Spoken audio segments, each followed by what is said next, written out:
Ito na ang araw na pinakahihintay ng karamihan.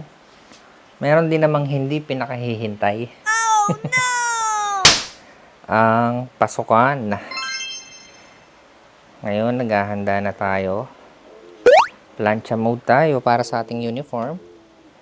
Pinakahihintay sa iba kasi, lalo sa mga estudyante.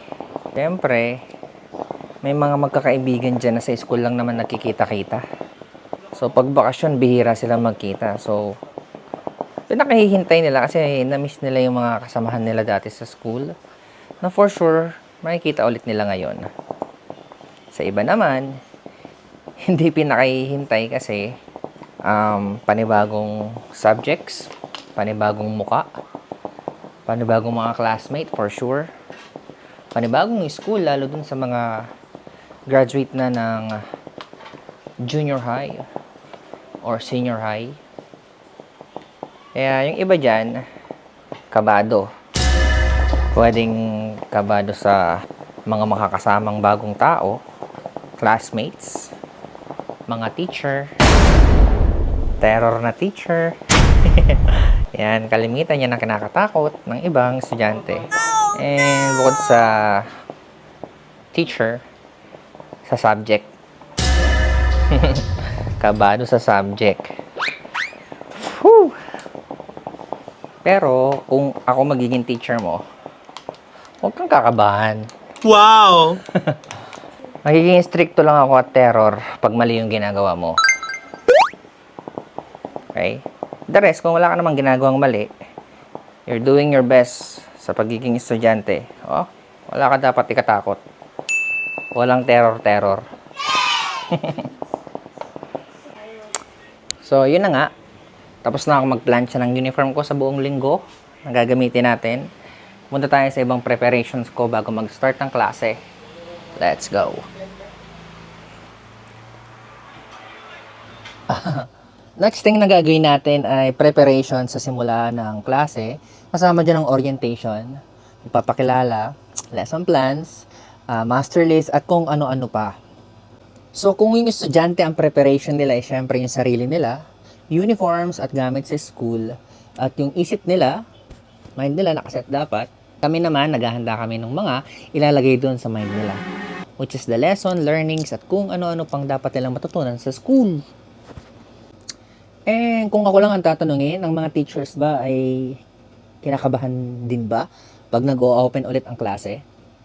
Para sa akin, kung ako lang sarili kong opinion at sariling experience, merong konting kaba, isipin. Yan. Bakit? Para sa akin kasi, new students, different kind of attitudes and behavior is panibagong challenge sa amin ulit. Panibagong mukha na naman, panibagong ugali na kailangan ulit naming i-deal. Kailangan namin ma-overcome. Kailangan makagawa kami ng magandang approach sa iba't ibang klaseng bagong mga mukha na naman ng estudyante. Kaya, hindi natin ma-sure pa kung sa unang pasok natin is we're good ba? Good ba sila? Or good ba ako para sa kanila?